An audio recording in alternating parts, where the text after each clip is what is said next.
Friends, இப்போ உங்களுக்கு 40 வயசு ஆயிடுச்சா? அடுத்தது என்ன பண்றதுன்னு தெரியாம உங்க வாழ்க்கையை நினைச்சு கவலைப்பட்டு இருக்கீங்களா? ஏன்னா திரும்பி பார்க்கறதுக்குள்ள 15 வருஷம் போயிடுச்சு. 25 வயசுல வேலைக்கு சேர்ந்தேன், இப்போ 40 வயசு வரைக்கும் வேலை செஞ்சிருக்கேன். ஆனா இங்க பிரச்சனை என்னன்னா, இது வரைக்கும் என்னோட பேங்க் பேலன்ஸ்ல சேவிங்ஸ்னு எதுவுமே பெருசாவே இல்ல. ஆல்மோஸ்ட் பாத்தீங்கன்னா ஒண்ணுமே இல்ல ரொம்ப லிமிட்டடா தான் சேவிங் பண்ணிருக்கேன். சோ இதே மாதிரி உங்களுடைய அடுத்த 15 வருஷம் போச்சுன்னா அப்போ உங்களோட வாழ்க்கை என்ன ஆகும்? உங்களால ஒரு பெரிய அமௌண்ட்டை சேமிக்க முடியுமா?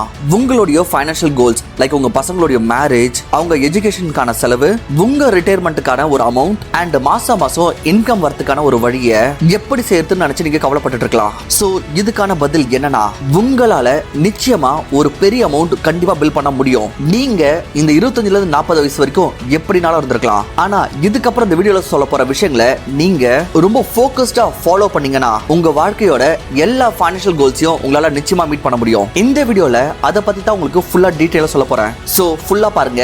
யூர் வாட்சிங் இன்ஃபோ மைண்ட்செட். சோ இப்போ ஃப்ரெண்ட்ஸ், நீங்க சேவிங் பண்ண ஸ்டார்ட் பண்றதுக்கு முன்னாடி நீங்க செய்ய வேண்டிய சில முக்கியமான விஷயங்கள் இருக்குது. முதல் விஷயம், நீங்க உங்களை அனலைஸ் பண்ணணும். இந்த கடந்த 10-15 வருஷம் நான் வேலை செஞ்சேன், ஆனா என்னால ஒரு பெரிய லெவல்ல சேவிங் பண்ண முடியல. சோ நீங்க உங்களுடைய சைடுல என்னென்னலாம் மிஸ்டேக் பண்ணீங்கன்றத கொஞ்சம் அனலைஸ் பண்ணணும். பொதுவா என்ன தவறு செஞ்சிருப்பாங்க? தேவையில்லாம அதிக ஸ்பெண்டிங்ஸ் பண்ணிருப்பாங்க, புது புது போன்ஸ், பெரிய கார்ஸ் வாங்கியிருப்பாங்க, அண்ட் இதுக்காக அதிக லோன்ஸும் வாங்கியிருப்பாங்க like car loan, EMI, even உங்களோட கிரெடிட் கார்டையும் டிசிப்ளின் இல்லாம ரொம்ப அதிகமா யூஸ் பண்ணிருப்பீங்க.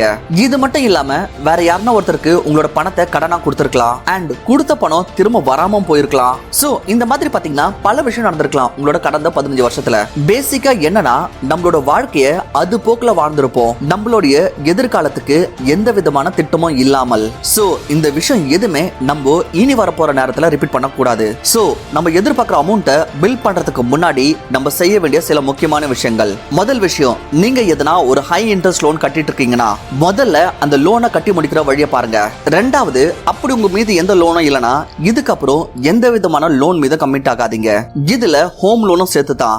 ஏன்னா ஹோம் லோன்னா பாத்தீங்கன்னா இதுல பொதுவாக டென்யூர் வந்து 20ல இருந்து 25 வருஷம் இருக்கும். அண்ட் நீங்க சம்பாதிக்கிறதுல ஒரு மிகப்பெரிய பங்கா பாத்தீங்கன்னா நீங்க லோனுக்கு கட்ட வேண்டியதாகும். சோ உங்களால எந்த அமௌண்ட்டையும் சேமிக்க முடியாம போயிடும். இப்ப அடுத்ததா ரொம்ப முக்கியமான விஷயம், உங்களுடைய அவசர செலவுகளை மீட் பண்றதுக்கு நீங்க ஒரு எமர்ஜென்சி ஃபண்ட பில் பண்ணியே தீரணும். அப்படி உங்களுடைய மாச செலவு 30,000 ரூபாய்னா குறைஞ்சபட்சம் 90,000 ரூபாயில இருந்து 1,80,000 ரூபாய் வரைக்கும் உங்ககிட்ட இருக்கணும். இதை சேர்க்கிறது ரொம்ப முக்கியமான விஷயம். ஏன்னா அப்போ டெஃபினட்டா நம்மளோட சேவிங்ஸ்ல இருக்கிற மணியை நம்ம எடுக்க வேண்டியதாயிடும். சோ அப்போ நம்ம சேவிங்ஸ் பண்றது எல்லாமே வேஸ்டா போயிடும். இப்போ அடுத்ததா ஒரு பெரிய செலவுனா என்ன வரலாம்? எதிர்பார்க்காத ஒரு ஹெல்த் எமர்ஜென்சி. சோ இதை தவிர்க்க ஒரு ஹெல்த் இன்சூரன்ஸ் கண்டிப்பா எடுத்துக்கோங்க.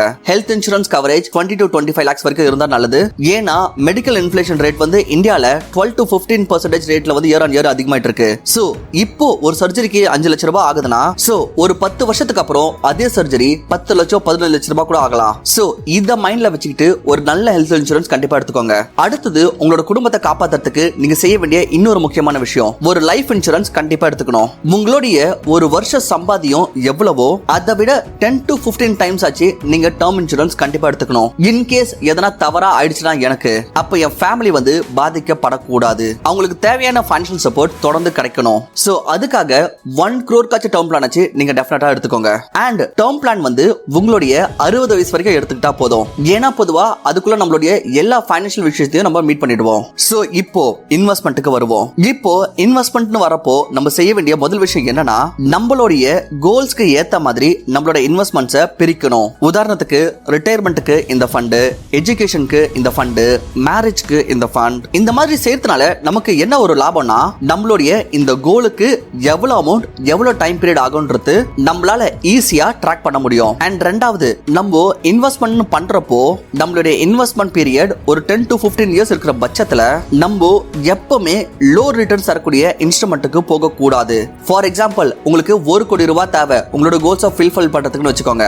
அண்ட் நீங்க ஒரு 6 to 7% ரிட்டர்ன் தரக்கூடிய ப்ராடக்ட்ல இன்வெஸ்ட் பண்ணிட்டப்போ இப்ப இந்த 1 கோடி ரூபாவை அச்சீவ் பண்றதுக்கு வர்றதுக்கு நீங்க ரொம்ப அதிகமான அமௌண்ட்டை இன்வெஸ்ட் பண்ண வேண்டியது ஆகும். இது ஒரு எக்ஸாம்பிளோட சொல்றேன். இப்போ உங்களுக்கு 2 கோடி ரூபாய் தேவை. நீங்க 15 வருஷம் இன்வெஸ்ட் பண்ண போறீங்க.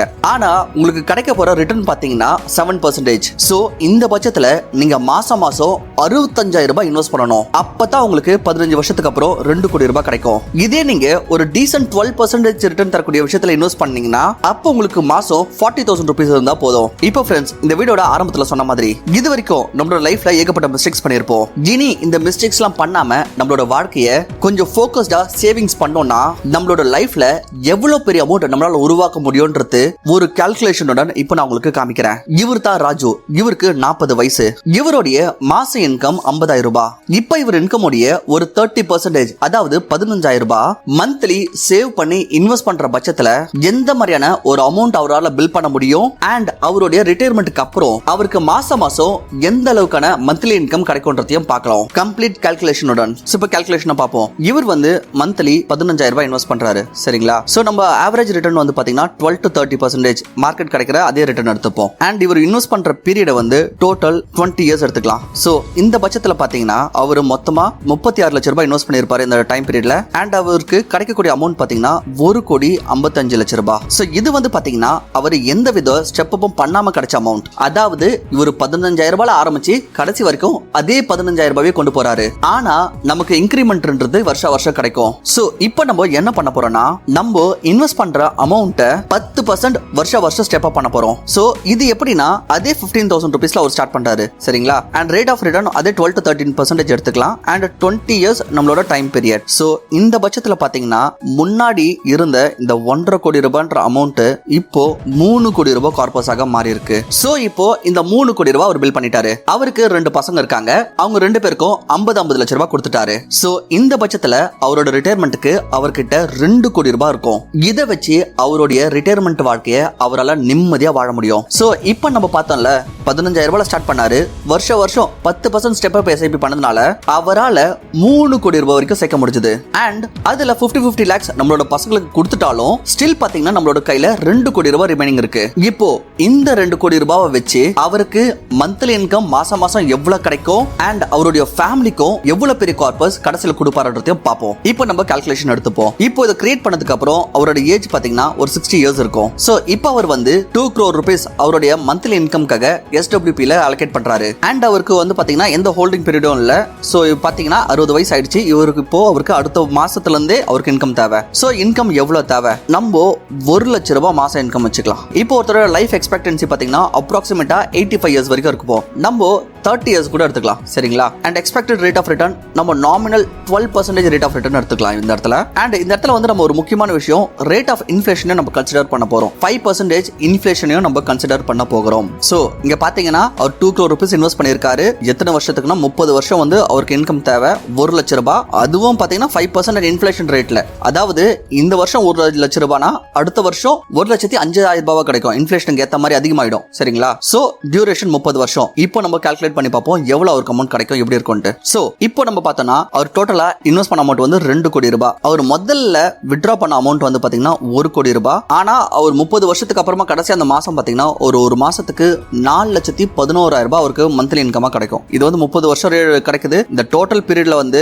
அவர் 7,97,00,000 ரூபாய் வந்து டோட்டலா வித்ட்ரா பண்ணிருப்பாரு. இப்போ இந்த 30 வருஷத்துக்கு அப்புறமாவும் பாத்தீங்கன்னா கடைசியா அவரோட ஃபேமிலிக்கு 13,60,00,000 ரூபாய் அவர் விட்டு போகிறாரு. சோ இந்த இடத்துல பாத்தீங்கன்னா இது வந்து அவருடைய year on year investment withdrawal எவ்வளவு வித்ட்ரா பண்ணிருக்காருன்றது. அண்ட் இது வந்து பாத்தீங்கன்னா அவரோட இன்வெஸ்ட்மெண்ட் வந்து வளருது எவ்வளவு வளர்ந்துருக்கு அப்படின்றது. சோ இங்க பாத்தீங்கன்னா அவர் முதல் வருஷம் வந்து 1 லட்சம் ரூபாய் இன்வெஸ்ட் வித்ட்ரா பண்ணிருக்காரு. அடுத்த வருஷம் 1,05,000 ரூபாய். அதுக்கு அடுத்த வருஷம் 1,10,000 ரூபாய். இதே மாதிரியே போயிட்டே இருக்கும் 20,000 30,000 40,000 அப்படின்ட்டு. சோ அவருக்கு ஒரு 85-90 இயர்ஸ்ல வர்றப்ப பாத்தீங்கன்னா அவருக்கு மந்த்லி இன்கமே வந்து 3.5 to 4 lakh rupees கிடைக்கும். அண்ட் இதை தவிர அவரோட ஃபேமிலிக்கு கொடுத்துட்டு போற கார்பஸ் பாத்தீங்கன்னா 13 crore 60 lakh rupees. சோ இங்க பாத்தீங்கன்னா அவர் 15,000 ரூபாய் இன்வெஸ்ட்மெண்ட் ஸ்டார்ட் பண்ணி எவ்ரி இயர் வெறும் 10% இன்கிரிமெண்டல் எஸ்ஐபி பண்ணி அவங்களுடைய பசங்களுக்கும் ஒரு ஃபைனான்சியல் அமௌண்ட்டை செட்டில் பண்ணிட்டு அவரோட ரிட்டையர்மெண்ட்டுக்கும் ஒரு அமௌண்ட்டை பில் பண்ணி அண்ட் மந்த் ஆன் மந்த் அவருக்கான ஒரு மந்த்லி இன்கமை வெளியே எடுத்த பிறகும் கடைசியா அவரோட ஃபேமிலிக்கும் பாத்தீங்கன்னா ஒரு 13 crore ஒரு பெரிய அமௌண்ட்டை அவரால் பில் பண்ண முடிஞ்சிருக்கு. ஃப்ரெண்ட்ஸ், இந்த கால்குலேஷனை பார்த்ததுக்கு அப்புறம் உங்களுக்கு ஒரு கான்ஃபிடன்ஸ் கிடைச்சிருக்கும். 40-45 வயசு ஆயிடுச்சு என்ன பண்றதுன்னு கவலைப்படாதீங்க. இன்வெஸ்ட்மெண்ட் ஸ்டார்ட் பண்ணலாம்னா உடனே ஸ்டார்ட் பண்ணுங்க. உங்களோட ஃபைனான்ஸ்க்கு இம்பார்ட்டன்ட் கொடுங்க, ஃபோக்கஸ்டா இருங்க. தேவையில்லாத செலவுகளை முடிஞ்சா கட் பண்ணி ஆரம்ப காலத்துல அதிகமா இன்வெஸ்ட் பண்ணுங்க. இது செஞ்சாலே போதும், உங்களோட ரிட்டையர்மெண்ட் வாழ்க்கை நிம்மதியா இருக்கும். சோ ஐ ஹோப் இந்த வீடியோ உங்களுக்கு கொஞ்சமாச்சும் யூஸ்ஃபுல்லா இருக்கும்னு நினைக்கிறேன். சோ மறக்காம நம்மளோட சேனலுக்கு சப்ஸ்கிரைப் பண்ணிக்கோங்க, இந்த மாதிரி யூஸ்ஃபுல் வீடியோஸ் தொடர்ந்து பார்க்கிறதுக்கு. தேங்க்யூ ஃபார் வாட்சிங். நான் உங்களை இன்னொரு நல்ல வீடியோல சந்திக்கிறேன்.